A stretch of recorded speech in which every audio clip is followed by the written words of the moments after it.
Hello there. It looks like TikTok lost a key court battle and is now one step closer to being completely banned in the US. So, social media is contentious right now, with both the left and the right wanting to change the way it's operated in order to bring it more in line with their principles. With the right saying we need more freedom of speech on social media, with less of pressure from these institutions on what is and is not allowed to be said, essentially, so long as it is legal speech, which is to say you're not calling for violence or anything of the sort, then you should probably be fine.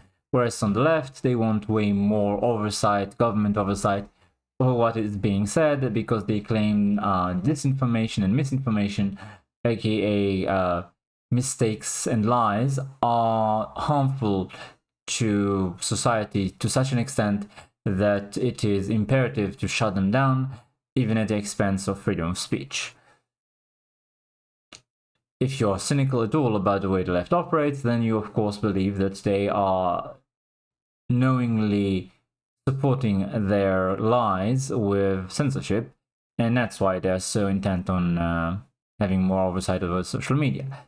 But that's neither here nor there, because right now we're talking TikTok. Essentially, it's a huge platform for young people especially, and it seems as though the US government is currently in the process of trying to ban it for fear that China is using it to influence their people.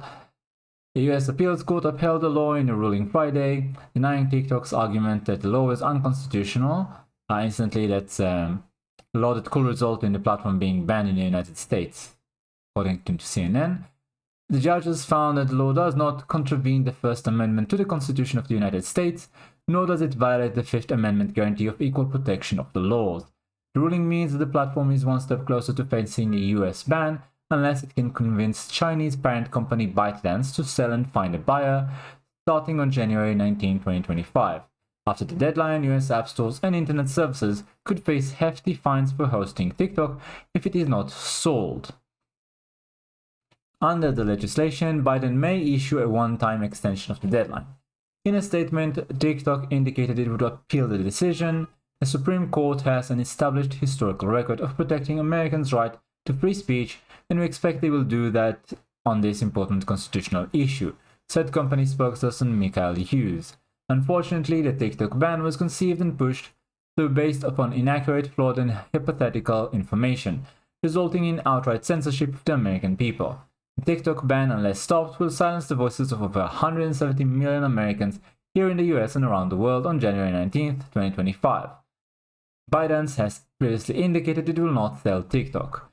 President Joe Biden signed a bill in April that requires the platform to be sold to a new non-Chinese owner or be banned in the United States, following years of concern on Capitol Hill that ByteDance poses a national security risk. In particular, lawmakers have worried that ByteDance could share user data with the Chinese government for surveillance, or the Chinese government could force the company to TikTok's... How does that sentence work? Force the company to TikTok's algorithm to spread propaganda. Force the company to modify TikTok's algorithm to spread propaganda, maybe? Never mind. Anyway, TikTok sued to block the law in May, arguing that it infringed on the free speech of its more than 170 million American users and unfairly singled out the platform. The court consolidated that lawsuit with claims from a group of individual TikTok creators. In a hearing in September, attorneys for the US government argued that TikTok's algorithm is controlled by its Chinese parent company and could be used to influence American users.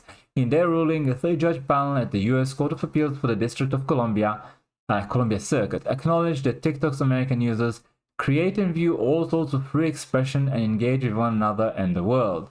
However, they wrote, in part precisely because of the platform's expansive reach, Congress and multiple presidents determined that divesting it from the People's Republic of China's control is essential to protect our national security.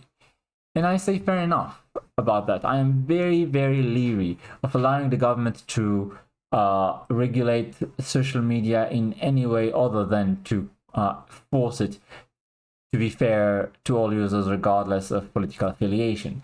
Essentially, kind of make it like the phone company, but a phone company shouldn't be allowed to care or even know what I am saying when I'm talking with someone.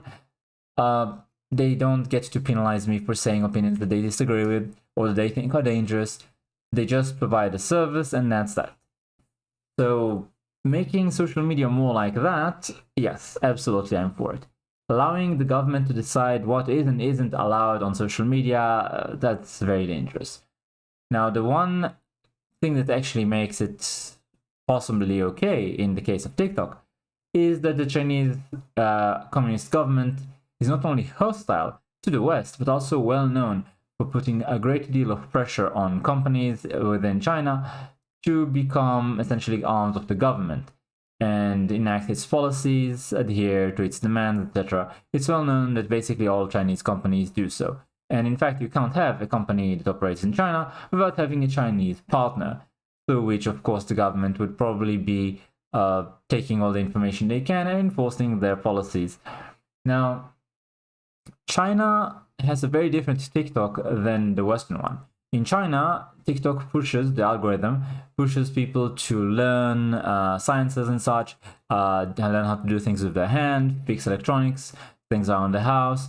There's a lot of wholesome stuff. Essentially, it's a very, very pro-traditional gender roles and family and, competence and self-sufficiency.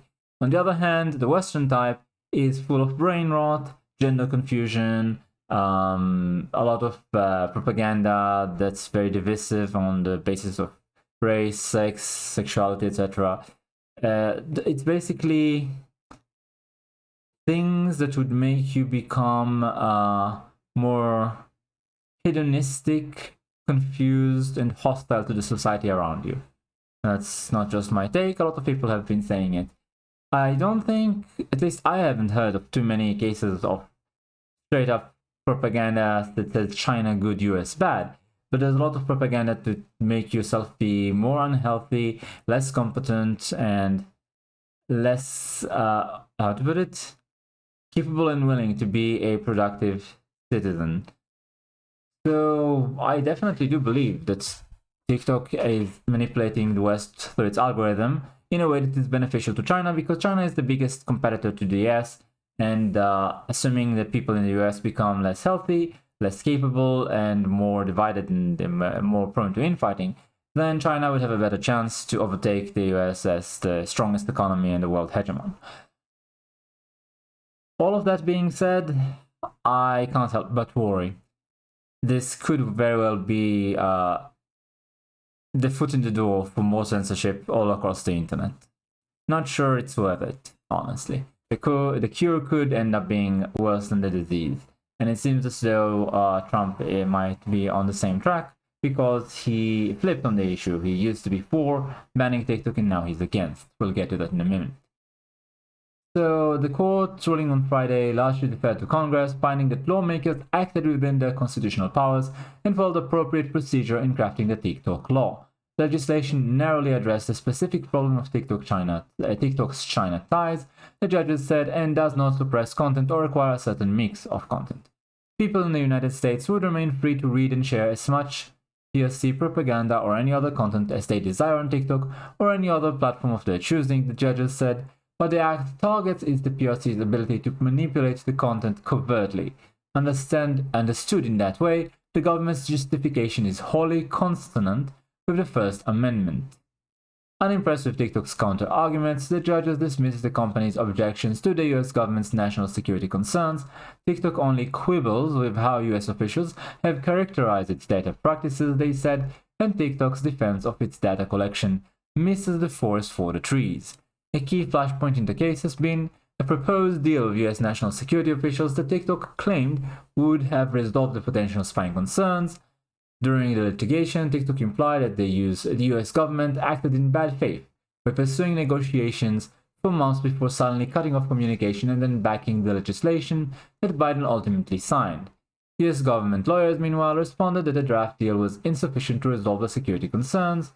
The judges sided with the US government on the deal negotiations, saying they can neither fault nor second guess the determination by US officials that the draft deal with TikTok didn't go far enough.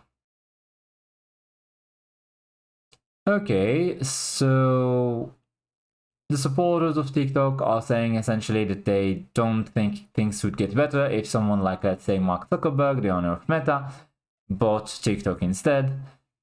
And in March, Trump posted on Truth Social that he opposed the ban of TikTok because it would only bolster its industry rival Facebook. And Zuckerberg, whom Trump has accused, CNN says without evidence, I can't comment on that on YouTube, I believe, of interfering in the 2020 presidential election, and threatened him with life in prison. Zuckerberg, for his part, has been working to build bridges with Trump, congratulating him on his 2024 election victory and meeting with Trump at Mar-a-Lago. Trump added in June in a video posted on the platform itself that he would never ban TikTok. However, it's not clear whether he'll be able to undo the law or find a way around enforcing it.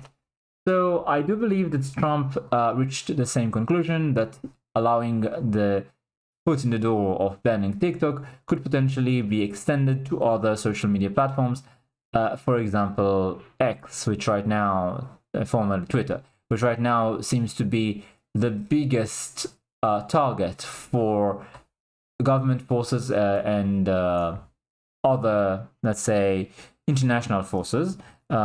People like Hillary Clinton, Bill Gates, George Soros, etc., have been talking a lot about how harmful it is to allow the kind of speech that X currently does. And so the moment you create this precedent that it's fine for the government to claim social security problems or propaganda fears or anything of the sort and then just ban a platform outright, well, the same could be extended to X. Elon Musk is dangerous, subversive, pro-Russia, whatever the hell they decide to claim, and then he has to sell X or else it's going to be banned. That's something that could happen, an extension of the current law that's threatening to ban TikTok. And I believe we should avoid setting such a precedent, even though I absolutely agree that TikTok is Chinese propaganda. They are harvesting the information of US citizens. They are trying to push US citizens, especially the younger generation, into the kind of activities that are bad for them.